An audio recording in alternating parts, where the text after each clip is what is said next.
Sleep now, son. You won't win. अध्याय 1 सातवीं रात का डर और अदृश्य स्पर्श। रात के 3 बजे ड्राइवर संजय 45 वर्ष 7वीं रात से बिना आराम किए ट्रक चला रहा। उसे कल सुबह तक मछली की डिलीवरी मुंबई पहुंचानी। ये आखिरी रूट, पत्नी से किया वादा। इस वादे का बोझ उसे जगाए रखता। संजय जानता वो नींद के किनारे गाड़ी चला रहा। ट्रक अब बस एक चलता फिरता ताबूत। संजय रुका, एक और कड़क चाय बनाता। चाय की गर्माहट केबिन में फैलती। तभी इंजन के ठीक ऊपर डैशबोर्ड से एक दबी हुई सूखी खांसी की आवाज आती। संजय चौंका। वो केबिन में अकेला। खांसी फिर आई, बुजुर्ग और कमजोर। खांसी में गहरी नींद का बोझ महसूस हुआ। ट्रक 70 की रफ्तार पकड़ा। संजय अपनी आंखें जोर से मलता। अचानक स्टीयरिंग व्हील पर उसके हाथों के नीचे उसे किसी और के हाथ महसूस हुए। हाथ पतले, सूखे और बर्फ से ठंडे।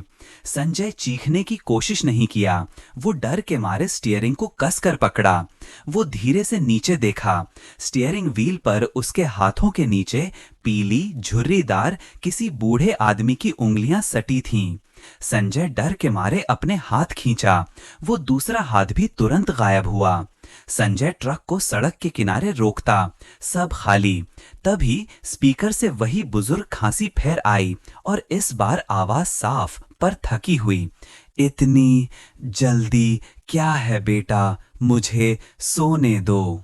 संजय समझ गया, ये बुजुर्ग यात्री है। ये अधूरी नींद है जो उसे भी सोना चाहती और ट्रक को अपने अंतिम गंतव्य की ओर खींच रही। अध्याय 2 थकान का कब्जा और आधी रात का फैसला। संजय ने डर को अंदर दबाया और ट्रक स्टार्ट किया। ट्रक धीमी रफ्तार पकड़ा। तभी संजय को स्टीयरिंग व्हील पर फिर से ठंडापन महसूस हुआ। वो अदृश्य हाथ अब लगातार स्टीयरिंग पर टिका है। संजय चीखा, मुझे जाने दो, मुझे घर पहुंचना है। स्पीकर से वो कमजोर, थकी हुई आवाज आई, सो जाओ बेटा, यहीं यहीं सब ठीक हो जाएगा। ये ट्रक मेरा रास्ता जानता है। संजय ने तेजी से हॉर्न बजाया ताकि आवाज के दबाव से वो हट जाए। हॉर्न बजते ही स्टीयरिंग पर दबाव कम हुआ। संजय अब भ्रम और वास्तविकता में फर्क नहीं कर पाता। लोरी बजनी शुरू हुई। लोरी इतनी धीमी है कि उसे सुनने के लिए सोना जरूरी है।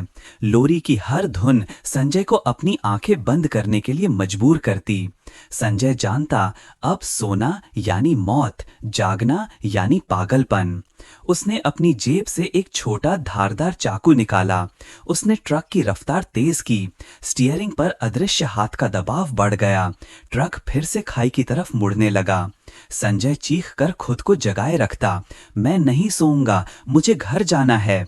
उसने स्टीयरिंग पर जमाए ठंडे अदृश्य हाथ के ऊपर अपना दायां हाथ रखा और अपने दाएं हाथ की उंगलियों में धीरे धीरे चाकू चुभोना शुरू किया। खून बहना शुरू हुआ।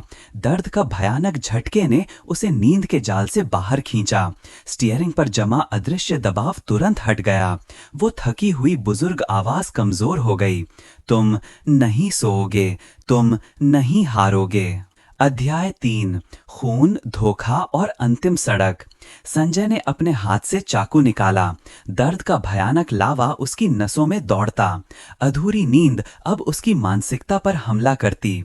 अचानक उसकी आंखों के सामने सड़क का डामर अब गीली काली मिट्टी में बदल रहा, जैसे ट्रक हाईवे पर नहीं बल्कि एक खाली शमशान घाट के बीच चल रहा।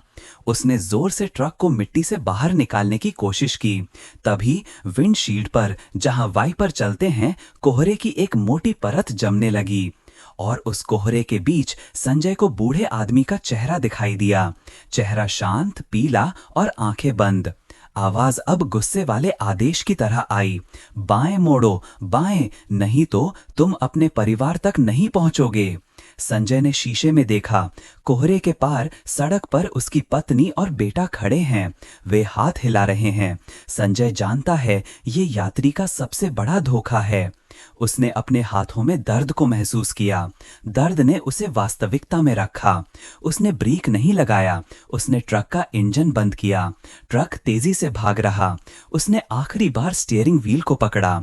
लोरी और बुजुर्ग की आवाज एक साथ गूंजी, सो जा। संजय ने चीख कर खुद को जगाए रखा और दरवाजा खोलकर ट्रक से बाहर छलांग लगा दी। ट्रक अकेले ही सीधे खाई की तरफ अंधेरे में भाग गया।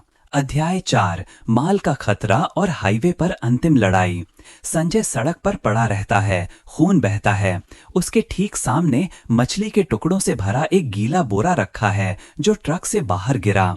कमजोर, थकी हुई खांसी बोरे के अंदर से आती है। बेटा, तुम भाग गए, पर ये माल हम दोनों को मुंबई तक ले जाएगा।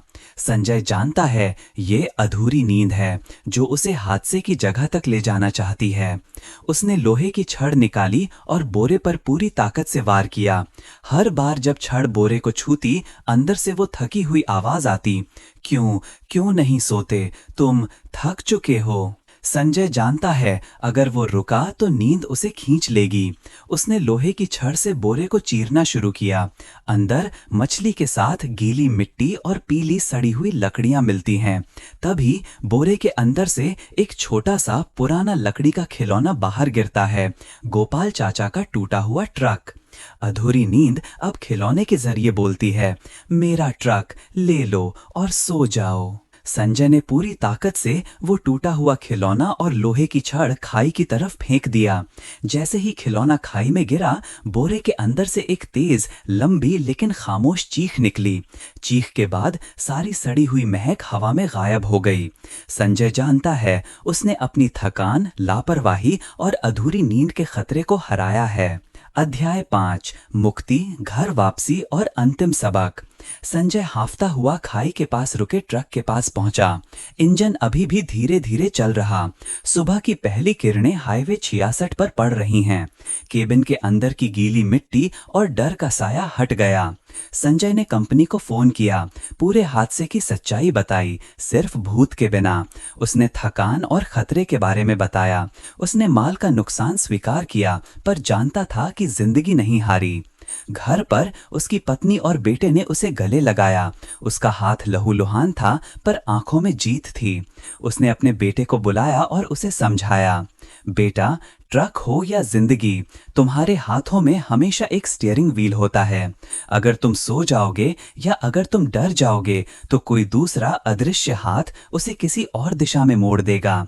डर हमेशा तुम्हारा पीछा करेगा, लेकिन उसे खत्म करने का एक ही तरीका है, रुक जाओ, आराम करो और होश में रहो, क्योंकि अधूरी नींद हमेशा तुम्हारे ट्रक में सवार होने का इंतजार करेगी। संजय जानता था उसने अपनी जिंदगी के सबसे मुश्किल इम्तिहान में जीत हासिल की।